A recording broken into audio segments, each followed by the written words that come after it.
This is your Fox 10 News Now update. Hi again, everybody. I'm Byron Day. One person died, another rescued after a tractor trailer goes over the side of the I-10 bridge, plunging into a river. It happened in Jackson County, Mississippi, on the bridge westbound over the Pascagoula River shortly before 4 this morning. Now, this was the scene. Emergency crews say Marine Resource and Gaucher Police recovered the body of that big rig driver about 7:30. The 18-wheeler remains in the water. Mississippi Highway Patrol saying 2 people were in the cab of that truck. State emergency officials say the driver was killed, but a passenger in the back of the truck's cab was rescued. He has minor injuries. Investigators tell Fox 10 News the driver was trying to avoid another accident when he went over the side. Mississippi Highway Patrol says tomorrow crews will use a barge to get the truck out of the water. Mobile police investigating a carjacking in broad daylight.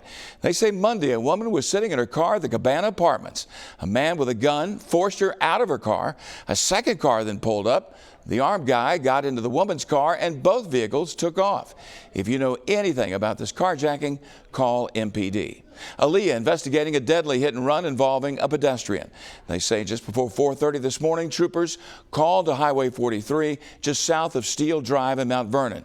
Anyone with information on this incident should call the number you see on your screen. And in Gulf Shores, the single red flags are flying as Cristobal cleanup continues. Luckily, the tropical system not doing too much damage. The wind and waves starting to calm down a bit, but there are still dangerous rip currents out there. That's why the single red flags are flying. The beach remains open, even though the water is still very, very rough. And so here's an update on Cristobal as it's lifting to the north. This is an unusual system as it's going up the Mississippi River Valley. We hardly ever see a remnant system track up into Wisconsin. In fact, we've never seen that before in recorded history. Now, trailing on the edge of that is this plume of moisture that's stuck in our area, and it's not going to get out of here until we get a front through here tomorrow evening. So here's what we're seeing. Tonight, a risk of some thunderstorms in the area, but no formal severe weather risk. Tomorrow, we have a marginal risk for severe storms. Things may get a little bit more energized as that front comes in, and it's an unusually strong front for this time of the year. It's going to bring some lower humidity for us to enjoy for the second part of the week. Today's highs at 86 in Mobile, 89 at Brookley Field, 85 in Gulf Shores, and a very humid feel to it out there.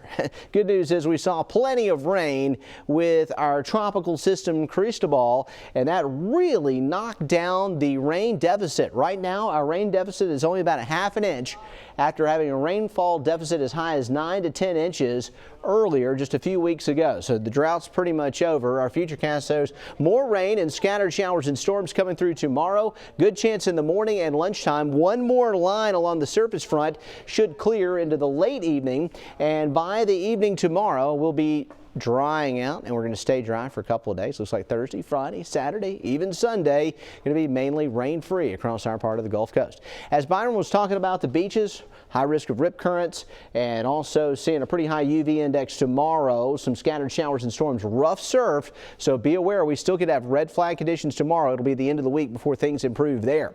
Our day planner, temperatures into the upper 80s with scattered showers and some thunderstorms going on across the Gulf Coast region. And then looking ahead in your extended forecast, we get the rain out of here. Not just for a couple of days, but we're talking about 5 or 6 dry days ahead. And the overnight lows are going to be comfortable as well, with overnight minimums in the 60s. Looking good across the Gulf Coast. Thanks for joining us here on Fox 10 News Now. Stay tuned to Fox 10 News throughout the day for the latest updates. This has been your Fox 10 News Now update.